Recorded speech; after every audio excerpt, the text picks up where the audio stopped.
අද කතා කරන්න යන්නේ ප්‍රවීණ සිනමාකරු රෝයි ද සිල්වා පිළිබඳවයි. මොහුගේ සම්පූර්ණ නම රෝයි ඇලෝසියස් ෆීලික්ස් ද සිල්වා. උපන්දිනේ 1937 අගෝස්තු 30 දින මාතලේ යටවත්තේදී උපත ලබනවා. මොරටුව සාන්ත සෙබස්තියන් විද්‍යාලයෙන් සහ කොළඹ සාන්ත ජෝසප් විද්‍යාලයෙන් මූලික අධ්‍යාපනය ලබන මොහු 1975 වසරේදී ප්‍රවීණ නිලි සුමනා අමරසිංහ සමග විවාහ වූ අතර ඔවුන් හට දරුවන් දෙදෙනෙකු සිටිනවා. නාලුවෙකු ලෙස ඔහු 1964 දී පී නීලකණ්ඨන් අධ්‍යක්ෂණය කළ සුජාගේ රහස චිත්‍රපටයෙන් සිනමාවට පිවිසෙනවා. ඊට පෙර 1963 දී සැනසුම නම් මිලිමීටර් 16ක චිත්‍රපටයකද රඟපා තියෙනවා. ඔහු චිත්‍රපට 100කට අධික ප්‍රමාණයක් රංගනයෙන් දායක වී තිබෙනවා.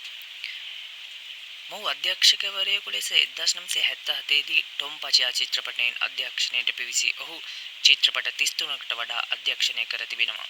ඔහු ශ්‍රී ලංකාවේ ප්‍රථම ඉංග්‍රීසි චිත්‍රපටය වූ It's a Matter of Time 1991 අධ්‍යක්ෂණය කරනවා.